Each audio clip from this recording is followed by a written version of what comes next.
विजय चौरसिया जी कुछ कह रहे थे, आते हैं आपके पास नंदकिशोर जी।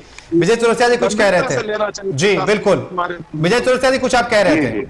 चलिए, इन्होंने मान लिया कहीं ना कहीं लापरवाही है। सबसे पहले तो मैं साथी प्रवक्ता नंदकिशोर जी का धन्यवाद कहता हूं, उन्होंने सच स्वीकारा है। और ये सही में विजय जी बोले, ये आई बात है। 12 जो नीचे स्तर के कर्मियों को सस्पेंशन हुआ है, या ये आई बात है सरकार के द्वारा, और ऐसा नहीं होना चाहिए। सबसे पहली बात तो जो पहले की घटना है अनिकेत जी, उसमें में भी किसी बड़ी मछली पे कोई कार्रवाई नहीं हुई, और बगैर बड़ी मछली के इतनी बातें हो नहीं सकती है।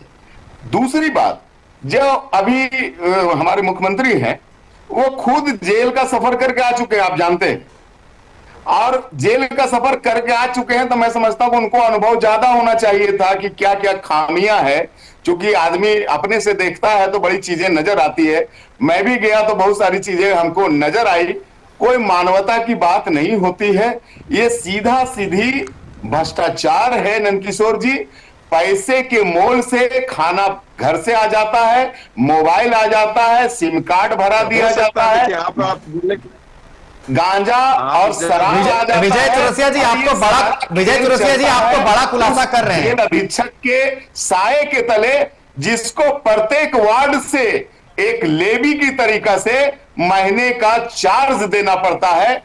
इस चार्ज को तब तक नहीं सुधारा जा सकता जब तक मंत्रालय गंभीर नहीं हो, हेमंत जी गंभीर नहीं हो, और बड़े अधिकारियों पे सीधी कार्रवाई ना हो। मुझे तो लगता है कि हेमंत जी जब सब कुछ देख करके आए हैं, समझते हैं, तो पता नहीं ये सुविधा क्यों जारी रखे हुए हो, जबकि लगातार इस तरह की घटनाएं घटी हैं। आप कहते हैं विदेश नहीं भाग गया होगा, 3 बांग्लादेशी भाग गया साहब इसी जेल से, एक म्यांमार का कैदी भाग गया इसी जेल से।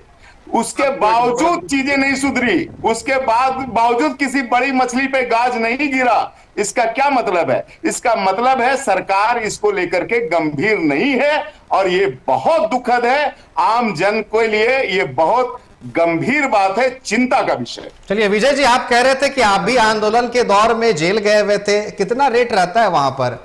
आपने कहा खाना पहुंच जाएगा, तमाम चीजें पहुंच जाएगी, अंदर की बात आप बता रहे हैं, कुछ तो बिचौलिए होते होंगे वहां पर भी। मैं एक अनुमंडल मांग के आंदोलन में था निकेत जी, अनुभवी जी ये जब गए नहीं बिल्कुल नहीं। अगर नंदकिशोर जी, अगर आपको नेतागिरी करनी है तो जेल जाने के लिए कमर कस के रहना होगा। सरकार को आपकी सारी हरकतें पसंद नहीं आती, सरकार चाहे जिसकी हो। नहीं, मैं इसी हेमंत सोरेन सरकार, विजय जी को राजनीति करना था, इसलिए अपील से जेल में थे। अगर इनको क्रिमिनल बनना होता तो ये भी भाग गए होते। नहीं, मैं बताता हूँ नहीं, ये सुविधाएं में भाग गया कैदी, इसीलिए मैं कह रहा हूँ बड़ा बेवकूफ था बेचारा, फिर संसार के झंझटों में आ गया। वहां सारी चीज सुविधा है भाई, टीवी लगा हुआ, मोबाइल है, गांजा, शराब, चिकन, सब कुछ मिल रहा है। आप क्यों भाग गए भाई? कितने बेवकूफ थे, आप भाग गए। और मैं आपको बताता हूं विजय जी, ये चूंकि परिहास हम लोग कर लिए, लेकिन ये बड़ा गंभीर मसला है विजय जी। ये कुछ ना कुछ टारगेट लेकर के, मैं इसलिए बता रहा था कि कुछ हमारे जो शहरी हैं, कुछ हमारे जो नागरिक हैं, उसको लगातार धमकियां मिल रही है अननोन कॉलों से। कभी खान ग्रुप है, कभी फलना ग्रुप है, और ये वासेपुर के हैं सारे कैदी। धनबाद, वासेपुर, आपसे ज्यादा वाकिफ कौन होगा विजय भाई?